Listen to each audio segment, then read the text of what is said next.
Hello everyone, Giltar here with a Kamen Rider action figure review for Rider Fest. This time we'll be looking at the SH Figuarts figure of Exceed Gills.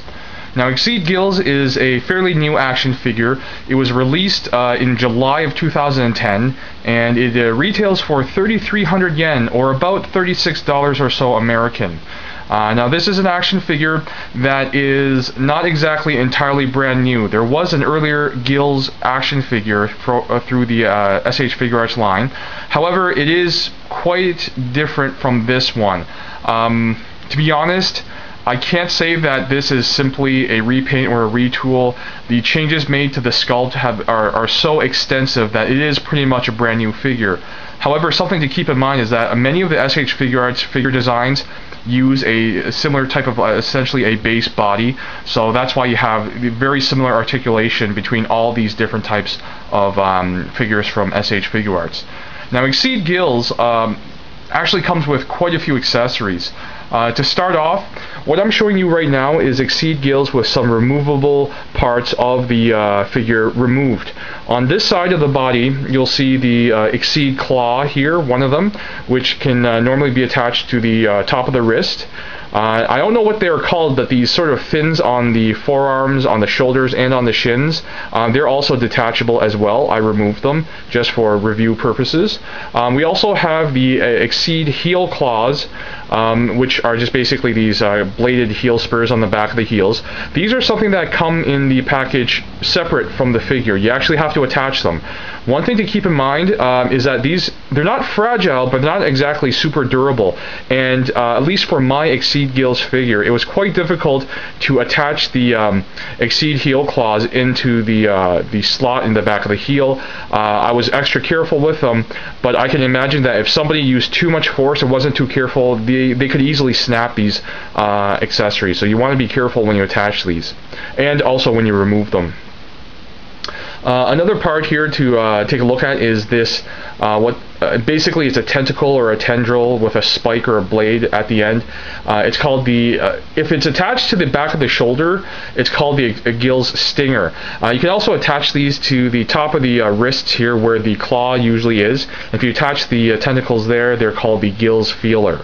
Now, the thing about these tentacle or tendril accessories is that they're actually modular. They're not just one long piece of plastic. They actually are made up of smaller sections which you can basically attach to each other, and you basically build up your own tentacle or tendril here for display purposes. So you can make it something as short as like a single section, or attach them all together to make an extremely long sort of attacking tendril. Now, there are some really great accessories overall. I really do like the look of them, because combined with the very organic look of Gills or Exceed Gills, I think it has a really great visual effect. It looks like a very organic sort of character design, whereas a lot of the Kamen Rider designs, they look like people wearing costumes. Very sort of superheroic in design, very contemporary. When we see designs like Gills, Exceed Gills, and another Agito, I really do like them because they're a little different from the norm in Kamen Rider, and they just add an extra bit of variety to the sort of standard cliched costume designs of Kamen Riders of both the Heisei and Showa periods. Now, in addition to the tentacles and all the different little bladed, clawed, fin accessories, we also have two different heads for Gills. Now, first we have the default head here, which comes attached to the figure in the package. Really great sculpt. The compound eyes are made of transparent red plastic over sort of a textured backing material inside of the head there for a really great effect. Also, in addition to the clear eyes, there's also a clear sort of golden piece of plastic here in the forehead. I believe that's called the Wise Man's Orb.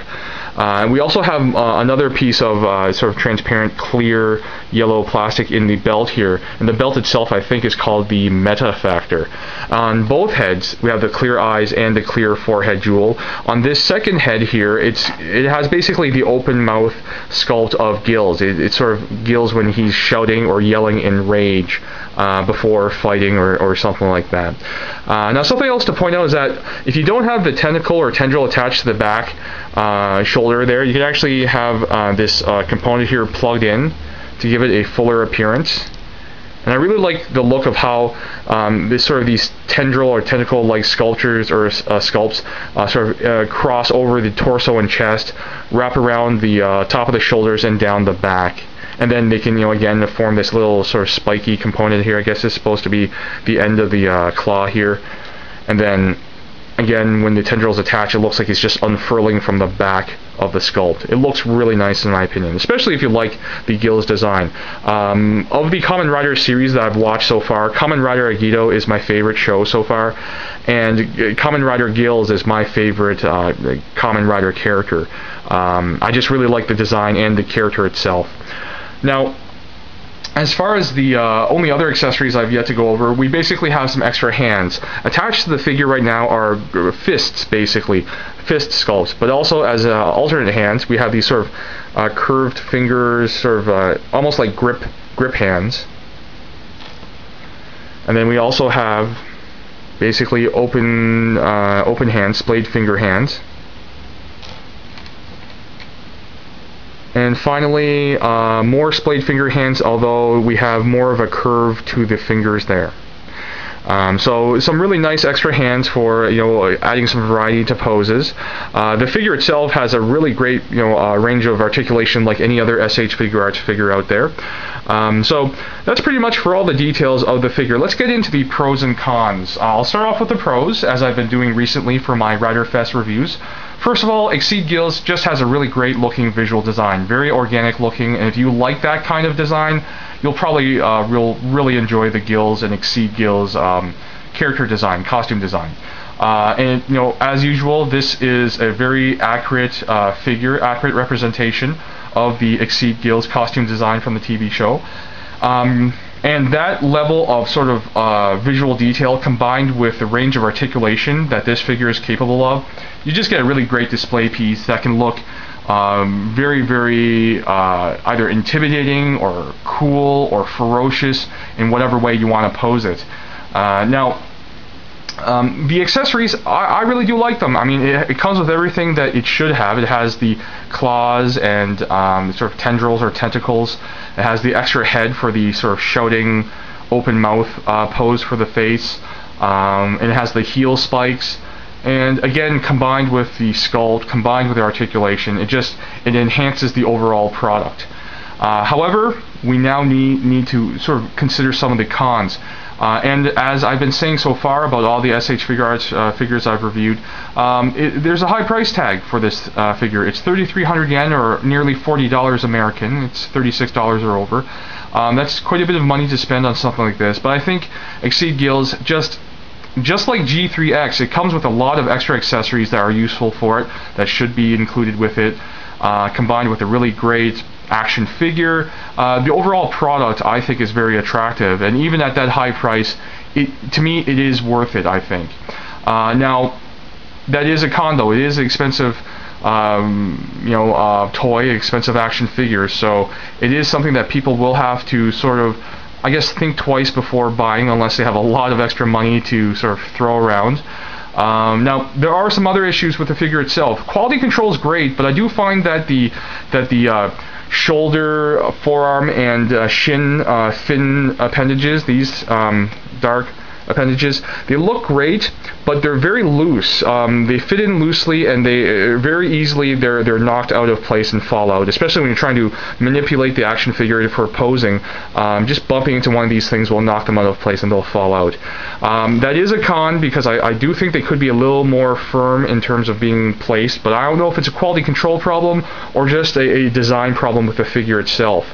And you know what? I've said this in the past. It's better to have something to be that's not permanently attached, so that it basically falls out rather than break off. If something's glued or securely attached, it's more likely that it'll break instead of just falling out of place. And at least if something falls out of a slot or a port, you can always put it back in, or reinforce it and make it sort of a little more secure, being when it's plugged in. But when something's broken, then it's broken, and you can always glue things back in place. But more often than not, they're never 100% again in terms of strength and stability.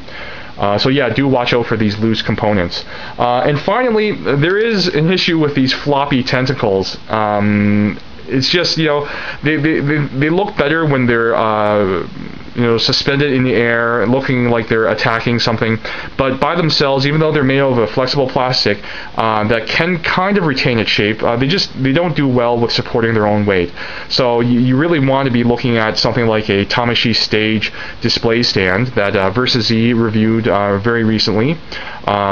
And if you get one of those, you can use those to prop up the tentacles there for more sort of exciting dynamic poses. But that is a problem. You get these great accessories, but they're not very useful by themselves. You really do need something to support them.